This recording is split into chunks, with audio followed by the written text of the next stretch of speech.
Here's what's new in aXcelerate. An assessments view is now available for accredited workshops.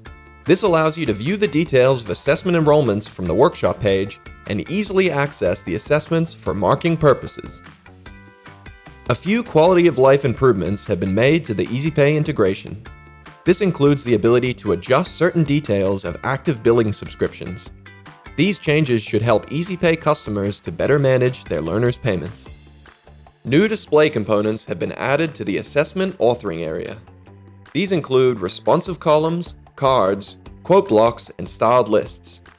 The additional formatting options will help you to create more engaging learning content.